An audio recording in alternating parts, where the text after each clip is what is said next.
Okay, so this is the full risk profile for the Microsoft call option. This is the 220 call expiring in the 25th of September.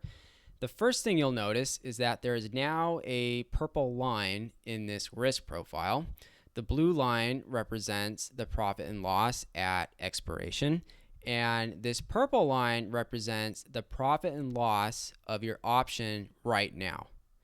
It shows you how much you would make and lose on your position on a day-to-day basis. So let's say that Microsoft is trading at 214 and we buy this call option. This is our starting break-even point. And let's just say that tomorrow Microsoft rallies to 221.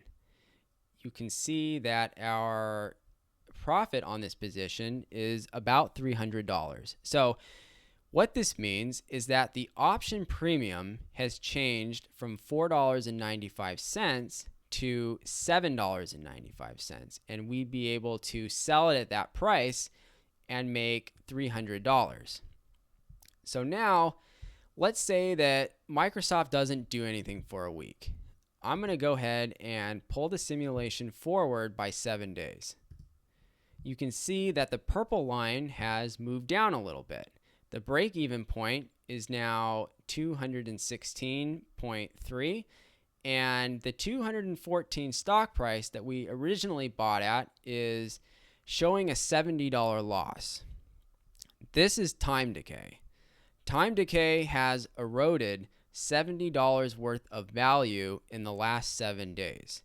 So now if Microsoft rallies to 221, we've only made about a $228 profit because time has eroded some of the value of this option. So I'm going to go ahead and set it back to today. And now watch what happens when I pull the simulation forward to the date of expiration. You can see the purple line is collapsing down into the blue line until we hit the final date of expiration, and boom, they're the exact same line. This is the value that cannot be destroyed by time decay. This is the true value of your option, if you want to say.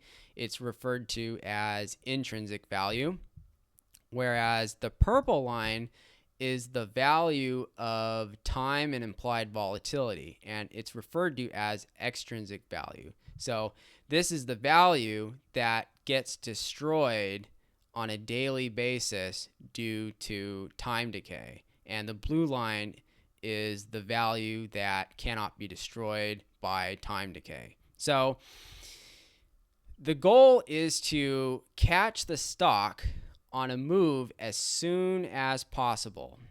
No stock goes in the same direction all the time. It's going to seesaw up and down, but you want to catch the stock when it's on an upward momentum. You would buy the call, and then hopefully you want the stock to go up so that you can sell it for the most amount of money you can. So now let's take a look at different in the money and out of the money strike prices. So let's try the 225. Now this is a further out of the money option. It's cheaper. It's only $3.40. But if Microsoft rallied to $221, you would only make $218. So that's less than the $300 that you would make from the 220 call. And if you notice at the date of expiration, the stock has to move further for your option to be worth anything. Now, let's take a look at the 210 call. This is an in the money option because if it expired right now, it would be worth something.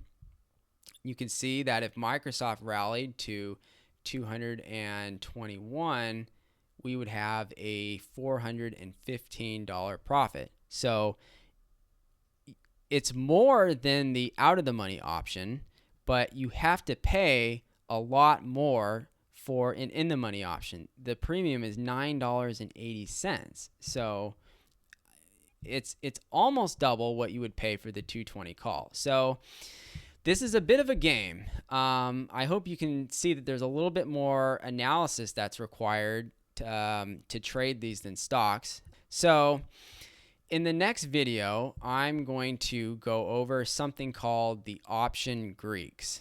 And those are going to show you how sensitive this purple line is to changes in the marketplace, and it's going to help you determine not only which strike prices to select, but what your strategy should be if the stock moves in a certain direction.